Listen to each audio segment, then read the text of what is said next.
I thought it looked like an early season game against two, I think, pretty good basketball teams. The physicality of the game and probably the lack of some offensive rhythm has a lot to do with it being the first game. I thought Chris did. I think he does an outstanding job. And, the adjustments they made in the second half to middle ball screen, one of the best players in the country, throwing back to him and basically baiting our ice coverage in the middle of the floor in order to try to get some more movement and open space for them was effective. And we weren't able to counter that. We lost some of our defensive tenacity that we had in the first half. As far as, for us, I was really proud of our guys in terms of their coming out in an environment like this, in the first game, and brand new coaching staff, and having the first time we've really been together in any kind of environment outside of a scrimmage, and really competed. Unfortunately, we weren't able to sustain that during the course of the entire game. Part of that's on us, and a large part of that is Ohio State.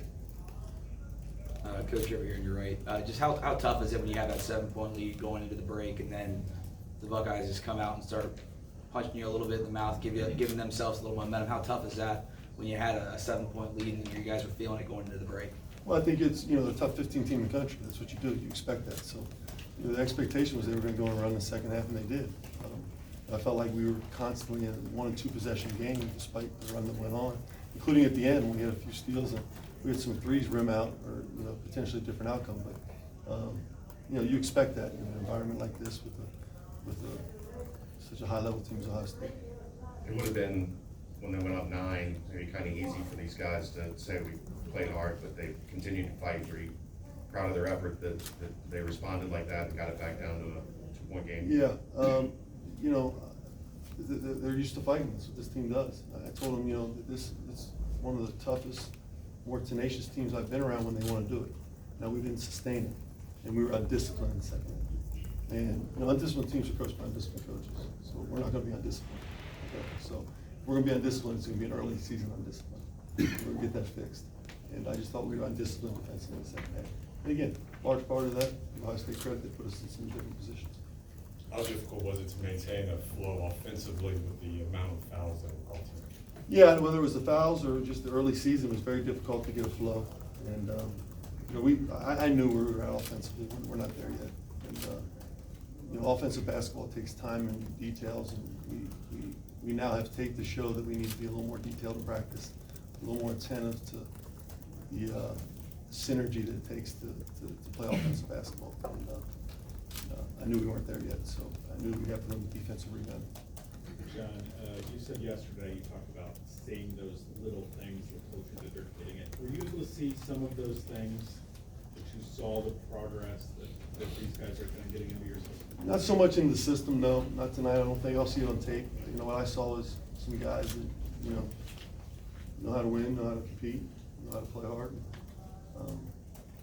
You better understand what we're doing. How long does that take? Ooh. Golly, if I knew, I probably wouldn't do this. I'd be in consulting, and teams would bring me in and have me give them answers. I have no idea. You get some older guys, so it's going to take some time. Our schedule doesn't really allow a whole lot of time.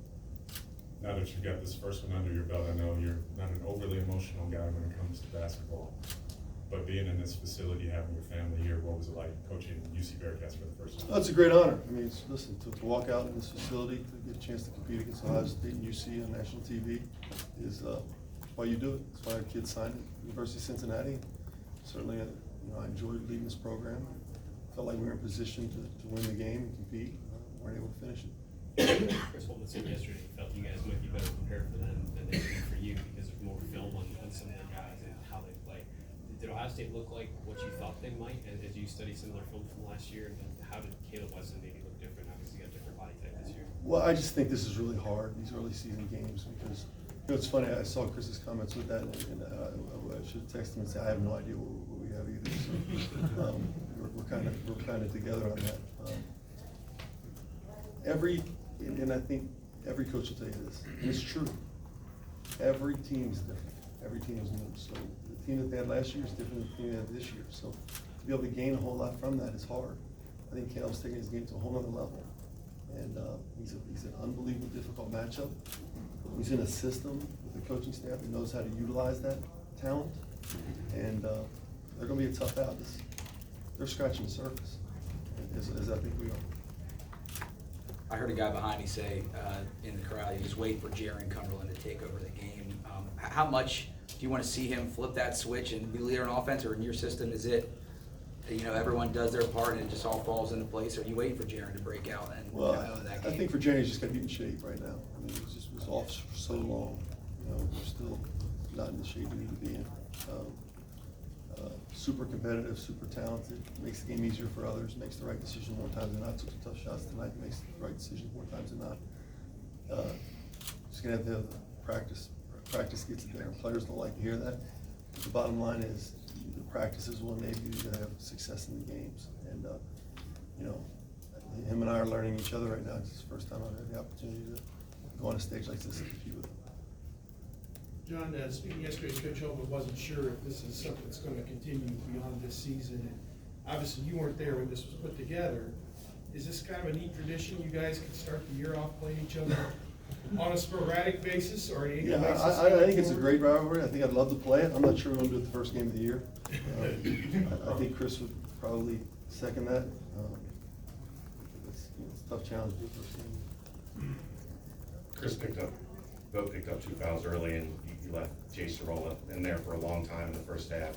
How proud of you for the effort he gave without picking up that 4th foul? Oh, I thought he was awesome. I mean, our big guys picked up a lot of fouls early, and a lot of fouls late. I thought it was really impressive what Jay was able to do, sustain the effort on an All-American. Really put us in position to have the lead. You know, the numbers speak for themselves. The bottom line is we can't go 14 for 23 from the free throw line and 4 of 21. But offensive basketball is rhythmic. Okay, it's rhythm, and we're not there yet from a rhythm standpoint. So I thought what Jay brought us was a defensive tenacity and toughness that enabled us to build a lead in the first half. That's why he's here. Anything else? Thanks, guys. Thank you.